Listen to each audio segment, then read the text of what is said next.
This is the Outstanding Advisor Podcast, the show that features outstanding financial advisors. Advisors with an interesting story to tell. Here's the host of the Outstanding Advisors Podcast, David Macchia. Hi, this is David Macchia. Welcome to the Outstanding Advisor Podcast. I'm happy to introduce our guest today, Andy Panko from Metuchen, New Jersey. He's the principal of Tenor Financial and very much involved with the tax-sensitive financial planning. We'll talk about that and many other things, but I'd like to start in the beginning, Andy. Where were you born? Right here in New Jersey. I was born and raised in Woodbridge, New Jersey, about 10 minutes away from where I live now. Great. And what was your childhood like? What was your early childhood like? What's your family composition? I don't know, fairly typical, I'd say. Had one brother, parents, married parents. They both worked, middle-class family in suburban New Jersey, about 30-something miles outside of Manhattan. Father worked at a plumbing wholesale place. Mother worked for the phone company. Mm-hmm. She still calls it the phone company her whole life. It's kind of it. Fairly straightforward, I'd say. So I know from doing a little investigating that you're very much involved in building. And I know that means building financial plans for your clients, but it means building other things too. Can you talk about how your interest in building developed? Sure. So very into woodworking, home improvements, anything mechanical and involving hands. My father was very handy, remodeled our house as I was a kid, and he did it all himself. And due to just constraints on time and money, it took him, I want to say 13, 14 years. So my whole childhood was always around different stages of deconstruction and construction, and I was always helping with little projects. So very interested in it and mechanically inclined. And when I was in college, I started watching a lot of New Yankee Workshop with Norm Abrams, and really got hooked on wanting to do woodworking. So when I graduated college, just started buying myself some tools and made small projects, little birdhouse and a blanket chest and whatever, and just slowly bought more tools, took on bigger projects, and eventually remodeled a couple houses, plumbing, electrical, carpentry, framing, drywall, painting, everything, and really enjoy it. And quick fun fact, I was a contestant on HGTV's All-American Handyman second season, which came out, I think it aired fall 2011. It was one of those elimination style competitions where like sort of Top Chef, where you got to cook something and you get eliminated off if you don't do well. It was that, but it was various different building and home improvement projects. So that was a fun experience. But yeah, I thoroughly enjoy making things with my hands, and woodworking is my real specialty in terms of hobbies. So when you were in that competition, what was your project? There's different things. For example, the first project that all 20 contestants had to do was they'd give you 2 sheets of plywood and you get a basic set of, drills and saws and stuff. And they say, go make something. And that's it. No guide. It's just kind of to see how creative you are, how you use your time, and how difficult the project is, et cetera. So that was one. Another one was like, here's a sample room. They framed up a dummy room, and you had to install a window. You had to do drywall. You had to run electrical through it. So there was that. You had to put a floor in. One of the competitions, we had to build a shed. They gave you a materials list the night before, and you had to build whatever it was, 4x8 shed, and see how you do that and how you frame it and plan it. So whole host of things. It was a really cool experience. Sounds it. And I also heard that you had a proclivity for comedy. Is that true? Depends who you ask. My wife doesn't think I'm very funny. But yes, I dabbled in stand-up comedy in 2004 or 5 while working in New York in Midtown Manhattan. I came across, I don't remember how, but this nighttime comedy school where you went one night a week for a few weeks, and they teach you the basics of comedy, stand-up comedy, and thought it'd be something that'd be fun to try. I always thought I was sort of funny of a person. Again, different people may not believe that, or agree with it. And so did that, and it culminated in the graduation show, if you want to call it that, was all of the 12 students in this class got to perform at Caroline's on Broadway, which is a big, well-known comedy place in Times Square. And it was a friendly environment. It was bring family and friends, basically. It wasn't just random strangers there to heckle you. So it was really good, supportive, fun experience. And after that, I kind of tried to keep it going. I was still working full time and banking and corporate finance.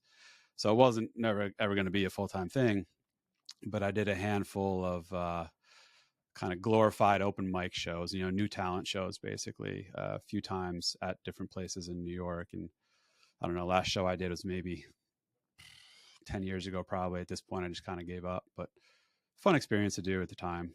Glad I did it. Definitely helps with professional life, even in terms of public speaking and confidence of being in front of people.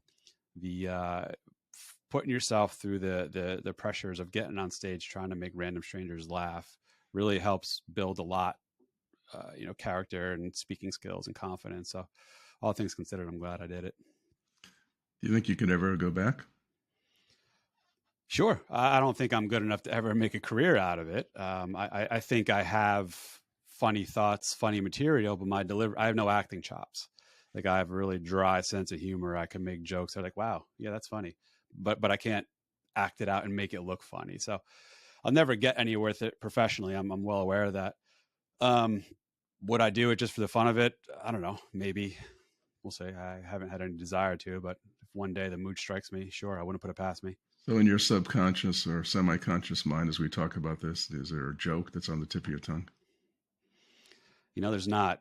I'm really bad about that. I get asked that a lot. You think I'd have one queued up, ready to go, but I don't, unfortunately. No. There's one I saw the other day. My mom was an X-ray technician. She met my dad when he was in getting X-rays. I wonder what she saw in him. Real cheesy dad jokes. Yeah, thanks. That's pretty good. Yeah. So let's talk about finance.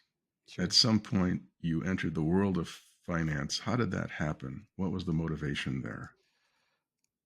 Not a really juicy backstory. I mean, I was always interested in finance. My family, again, middle class, didn't have a tremendous amount of money by any means, but my parents lived well within their means, were wise users, limited users of credit, and never had flashy lifestyles. So I was always raised around that, which helped. Some point middle school, maybe early high school, I saw like an infomercial for Wall Street Journal. I had this little book they put out, like Intro to Stocks and Bonds or something like that. And it was truly, 101 super high level basics of investing. Bought that at the local bookstore, read it, thought it was really fascinating. And that kind of solidified my interest in finance and money. But in high school, when I was a junior or senior, I decided I either want to be a physics teacher or a calculus teacher. I really always enjoyed math and science and quantitative stuff. But for whatever reason, don't know why, kind of made a last minute decision when I was going to college that I wanted to go for finance.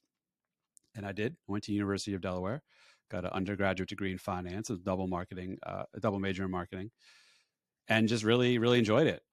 Finance at the college level, at least then. Now there's some personal finance track things, but at the time it was all traditional corporate finance, investments and derivatives and, corporate accounting, even things like that.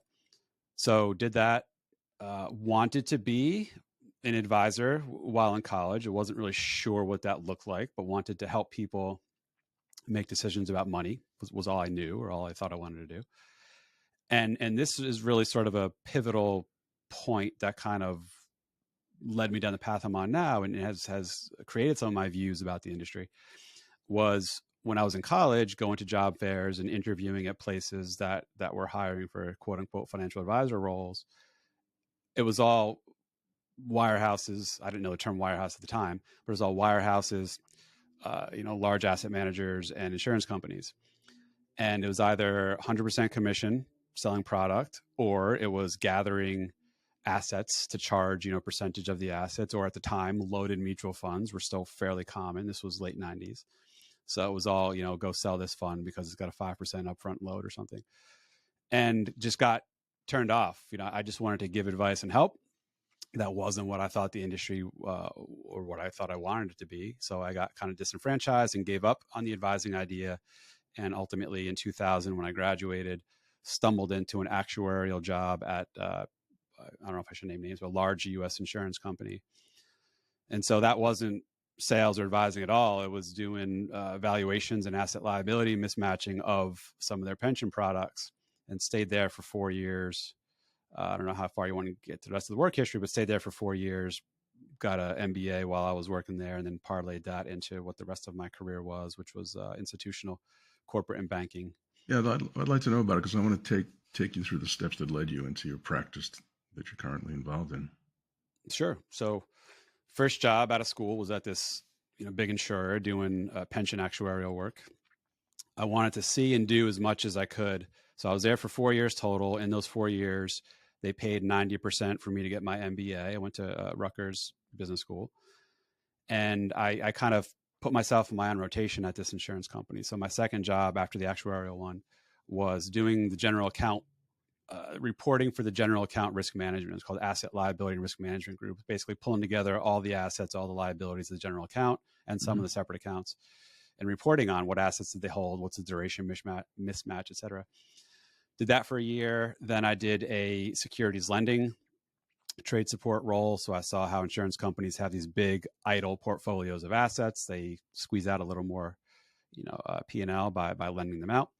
Did that for a year. And then fourth and final job there was private placement credit research for, their proprietary investments they'd make in private debt for their, in-house investments. Finished my MBA. Before we get off that topic, just let me interrupt with something. Sure. One of the issues that you're probably aware of, in recent years, there's been a great deal of activity among PE firms investing in, purchasing, partnering with life insurers. Given your background in understanding the economics of life insurance companies and where the risk is and isn't, do you have a view on whether that's a healthy development or not? I don't. I frankly don't know enough about the economics of why the PE firms want that. I was loosely involved and didn't even know it or appreciate it at the time. In one of my roles, I don't know when this was, 2012 maybe, with an insurer that was getting bought out by a PE fund, we did some of the analysis of the financing that the PE fund wanted. Again, I didn't think much of it at the time, but come to find out now it's been a relatively large trend over the last 10 years. So I don't know.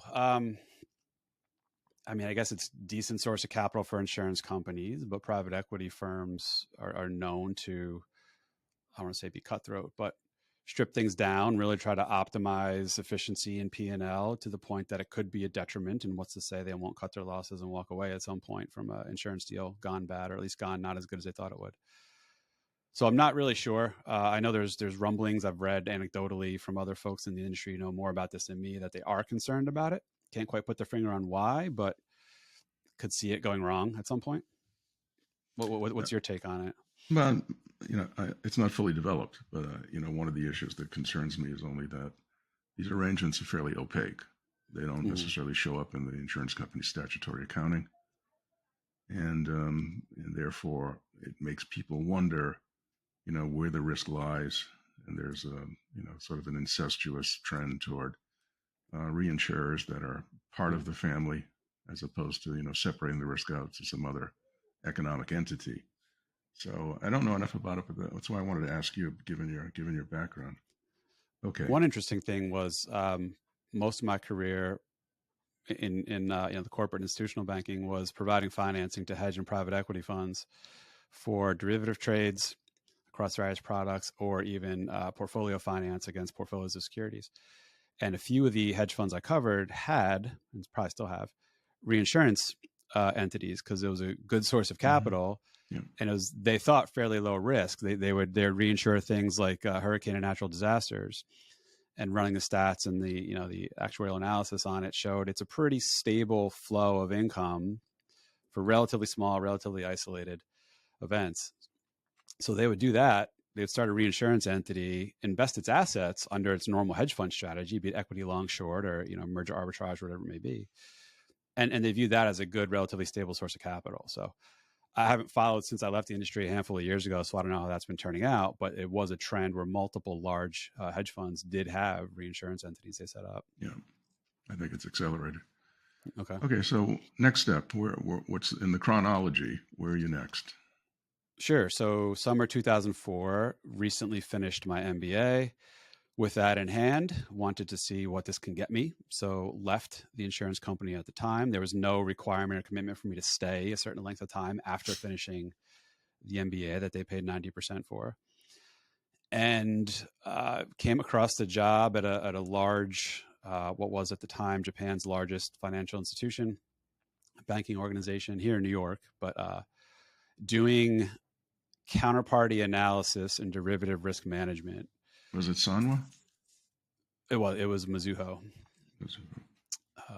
They were the largest, but they since got dethroned by, I don't know, Mitsubishi UFJ or something. There's always mergers and acquisitions. Doing something I didn't even know existed. So it was doing, the subsidiary of Mizuho I worked for was an interest rate derivative market maker.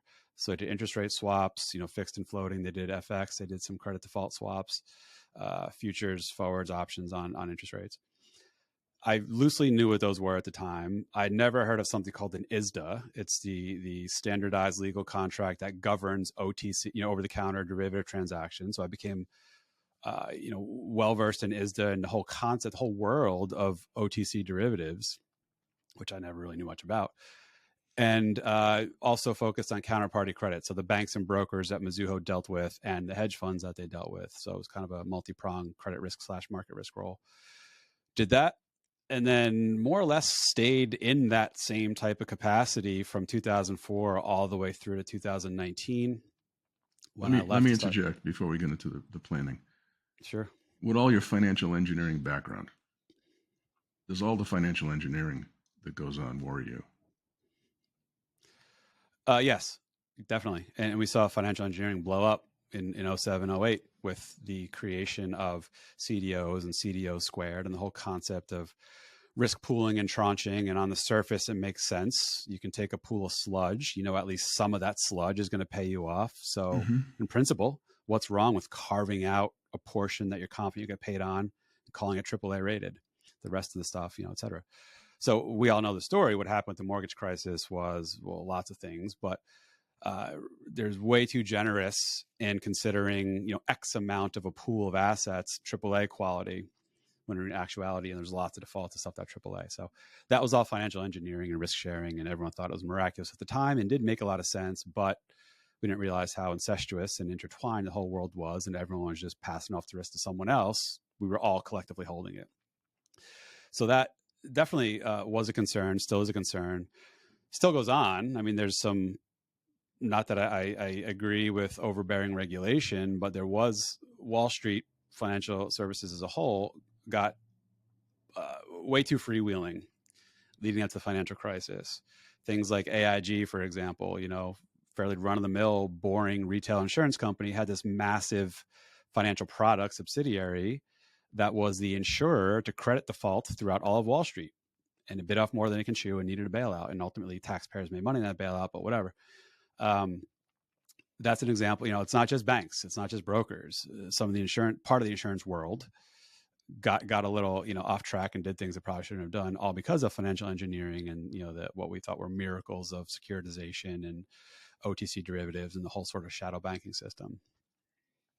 So considering your insurance background and your financial engineering background, the recent developments we've seen with 3 banks, FDIC has wrapped its arms and said basically there's no cap on FDIC insurance anymore.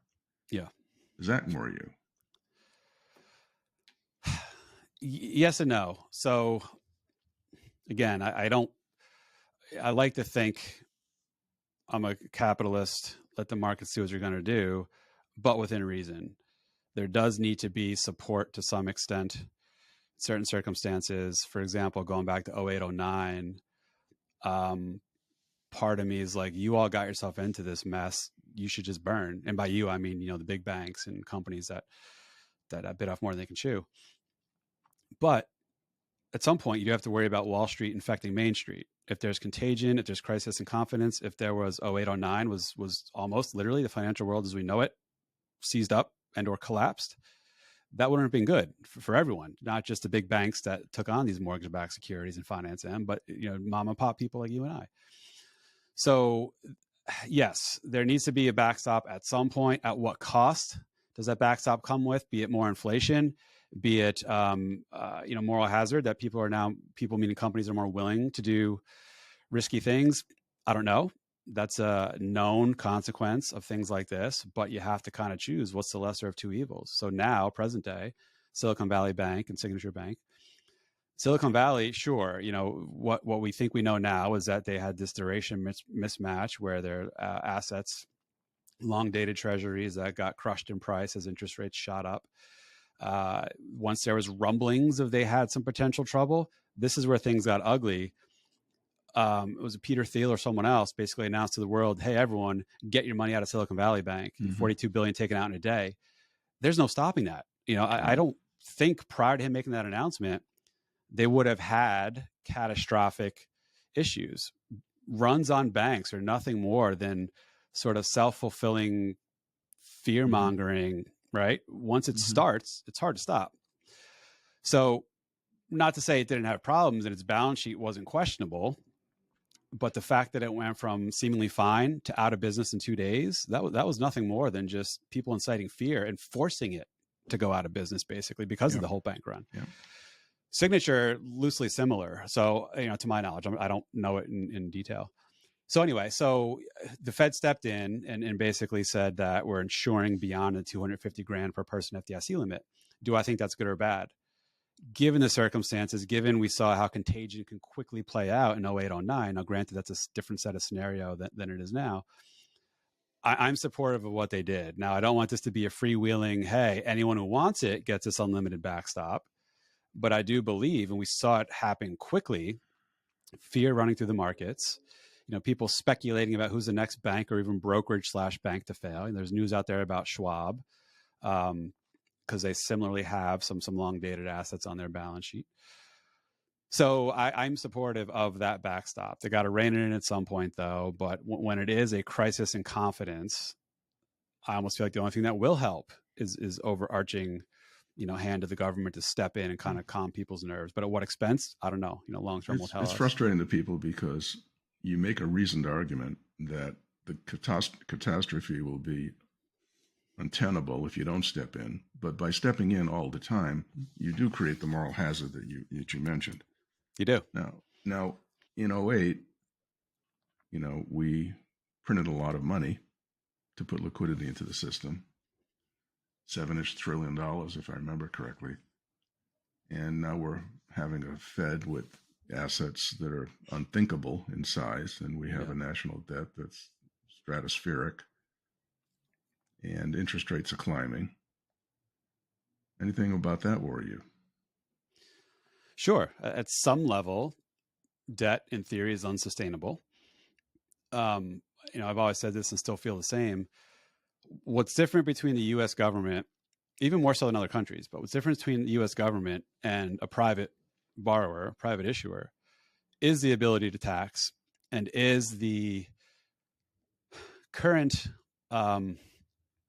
badge the U.S. has as a country, as a currency, as the place of relative safety and security compared to the rest of the world. When people need the flight to quality, need somewhere to go, need a reserve currency, need safe assets, they go to the U.S. At the moment, I don't see any other country or currency usurping the U.S. or the U.S. dollar as the place people want to be.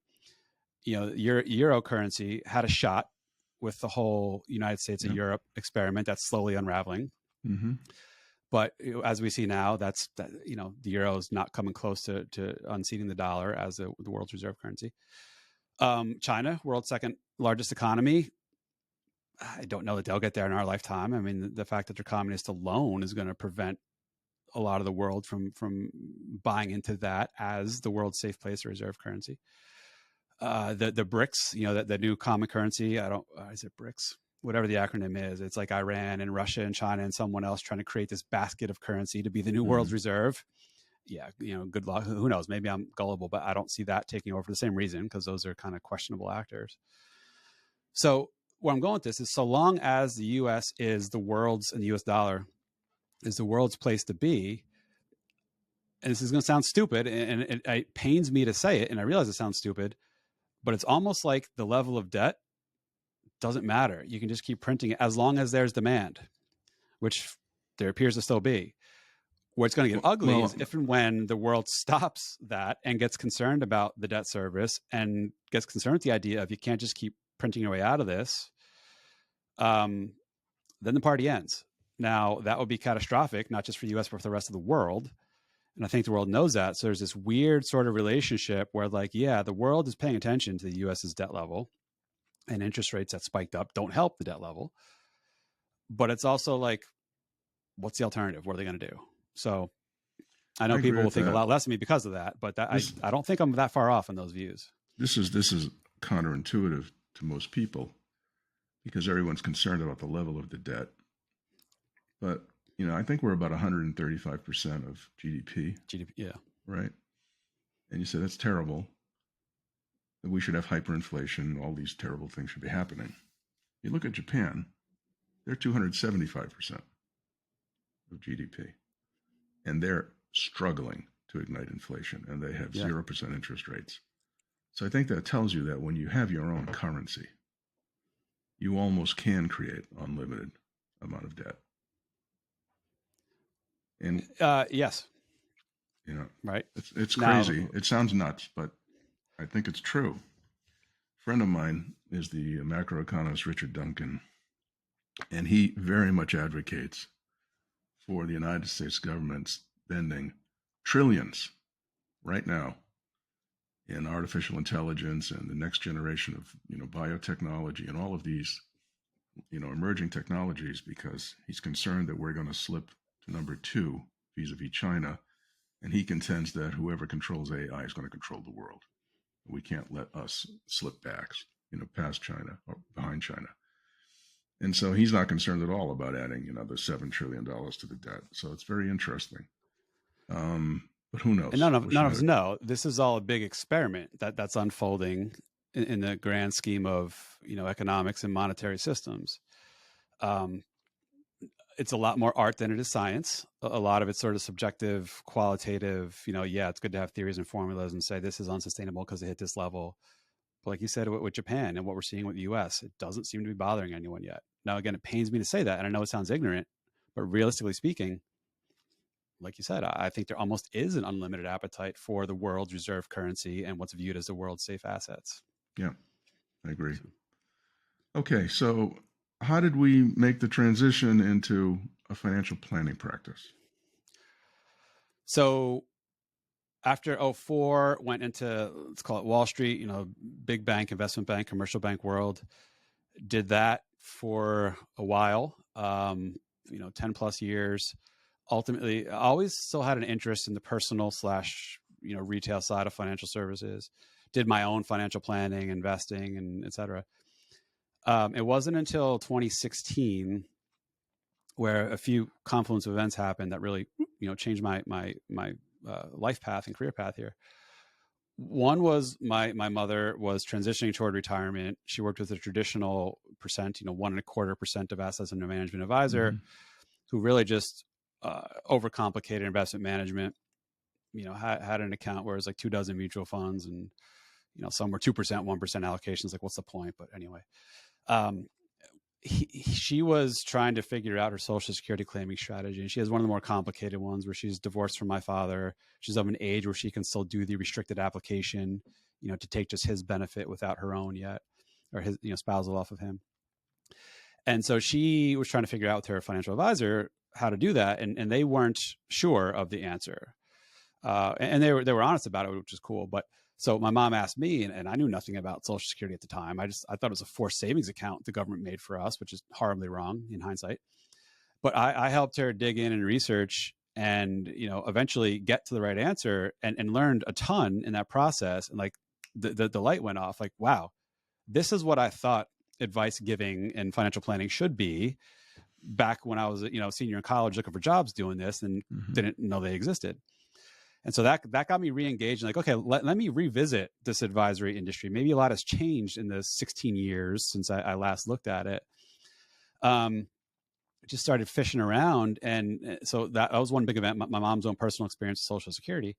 And the other was, once I started looking, I came across the podcast from the XY Planning Network that just blew the lid off things in terms of how you can do things differently in terms of you can be a solo.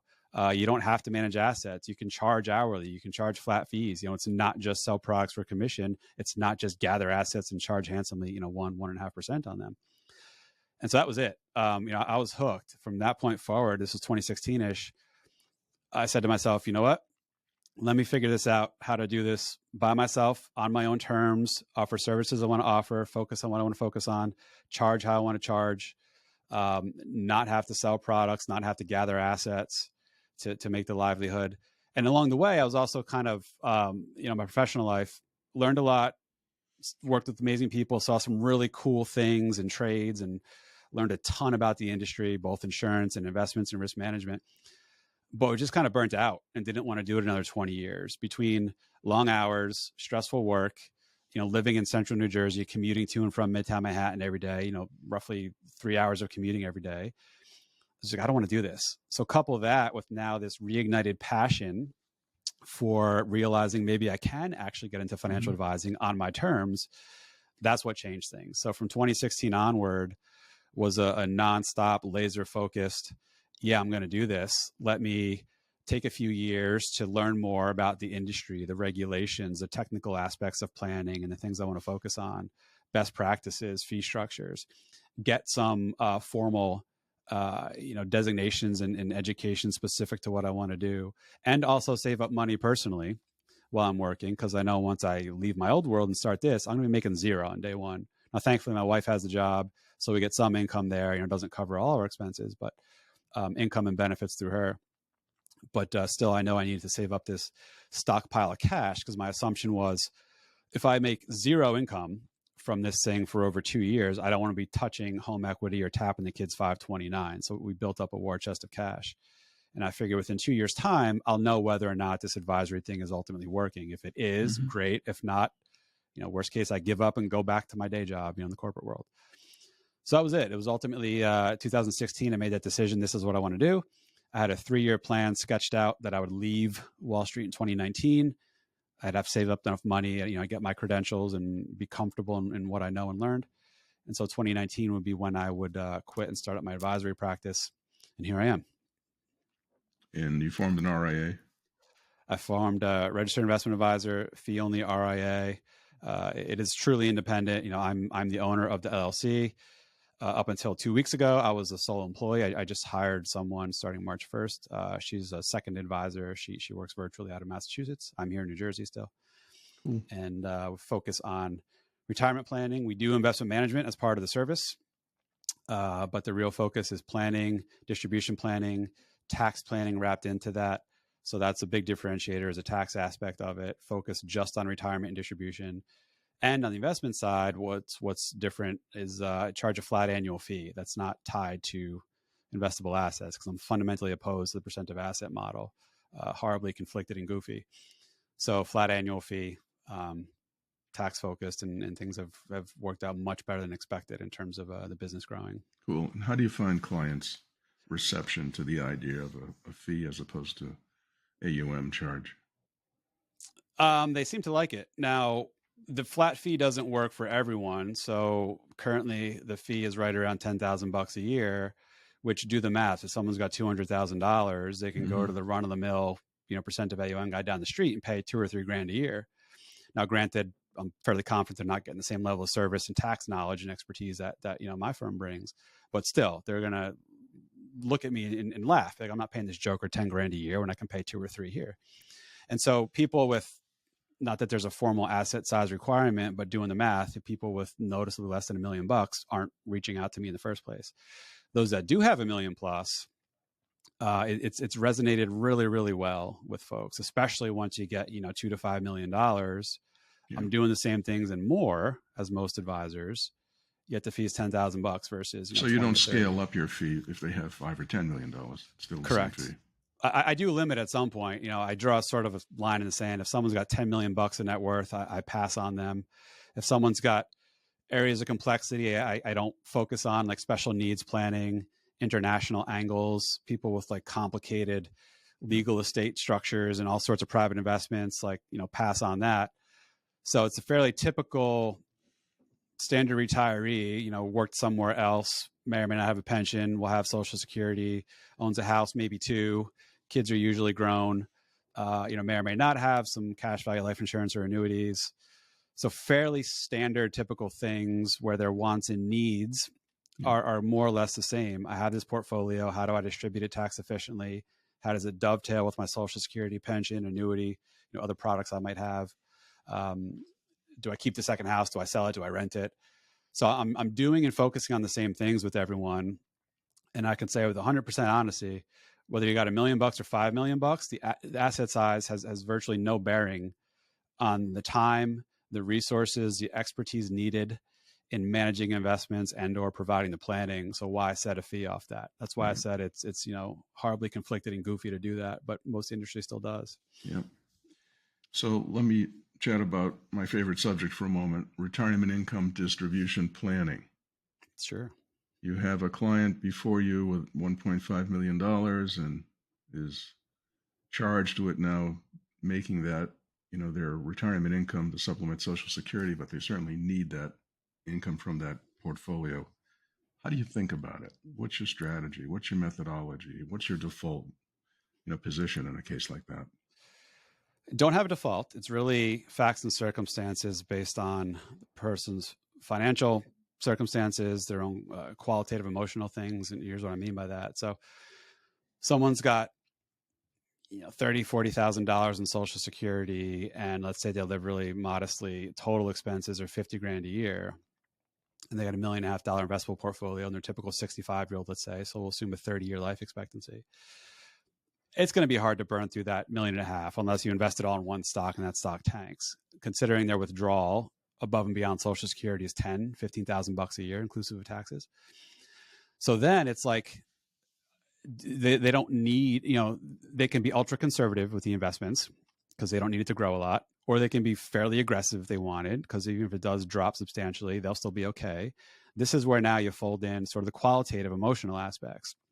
How conservative of a person are they? What's their general risk tolerance and views about seeing their accounts drop, even if they know it won't materially impact their lives and their finances? Depending on that then dictates either how that $1.5 million gets invested.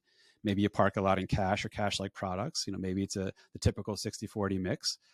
Maybe they buy a rental property, if they're on board with the idea of being a landlord. Maybe they get some guaranteed income sources if they want to. If that helps them sleep, if they wanted to buy an annuity such that it generates $15,000 a year guaranteed income to sit on top of Social Security and cover all their expenses, great. That's the right answer for them. If they don't, and they're confident that their $40,000 of Social Security covers at least their required expenses, and the $1.5 million is basically discretionary money, then they don't necessarily need a guaranteed option. But if they want it, great. So long way of saying it all depends. Different story if someone needs to draw $80,000 a year from the portfolio and has only $1.5 million, then it's like, you may need to rethink that. Or at least let's parse out that additional withdrawal you need, how much of it is like necessary stuff versus fun money discretionary. Then maybe you cover the discretionary with guaranteed, cover the necessary at least with a guaranteed income source like an annuity. Sure. That makes sense. Perfect sense. So I want to ask you a couple of questions that are off the topic of money entirely. Sure. Well, this one's probably not completely. But, if this was a magic wand and I could give it to you and you could wave it and you could make any change in the world of finance, money, banking, insurance, investments, any change at all, it would happen instantly. What change would you make? Man, that's a good one.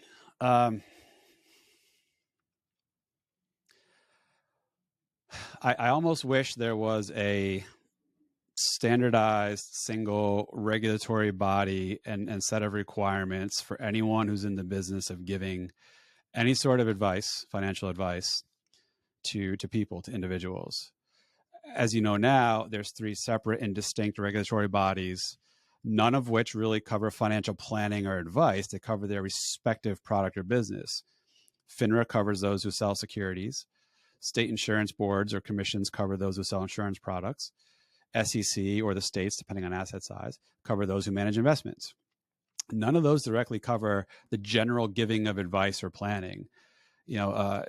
oversight for advice and planning is just sort of bastardized and indirectly bolted onto one of those three or a combination of those three. Mm-hmm. But there's very disparate, requirements and oversight and lack of cohesion across those regulatory bodies, such that consumers are confused as hell. And part of it's the industry's fault for being so different and disjointed about someone calls themselves an advisor or a planner or a wealth manager or a wealth consultant or whatever name you want to come up with, safe money retirement specialist or a fiduciary. Fiduciary is a meaningless buzzword at this point, unfortunately. They're confused as hell. Like, they don't know who they're talking about, whether or not the person actually has to act in their best interest, or how they're compensated, or are they really here to give advice, or really here to sell a product, or really here just to gather my assets. So it's never going to happen in our lifetime, I don't think, because there's too many competing interests across securities, insurance, and investment worlds to combine all this into one single oversight for quote unquote financial advisors and regulate who's able to use that title or something like it, whatever title we come up with. That's a Herculean effort to do that. Like I said, it's probably not going to happen, but in a perfect world, I think that would make sense without being overbearing or too much regulation. I think that's a great answer, Andy. Great. Thank you. Now let me ask you this. Let's say you were not a financial advisor, but instead you could be anything else.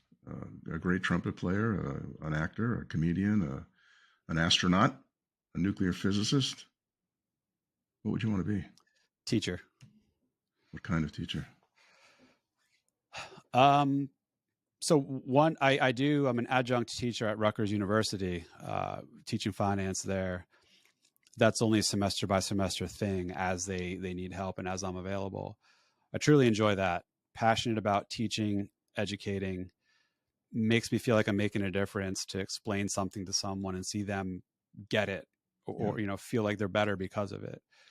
That fills my soul. That fills my bucket. So I would do teaching in some capacity. I'd probably, given that my background and interest in finance, I'd probably still do it at the, college or above level, teaching finance of some sort. But like I said, the first time I ever said, this is what I want to do with my life, actually, I don't know if I said, yeah, I did. I wanted to be a physics or calculus teacher.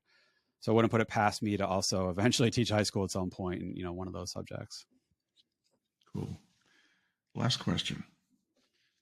Imagine your own retirement in its most idealized, perfect iteration.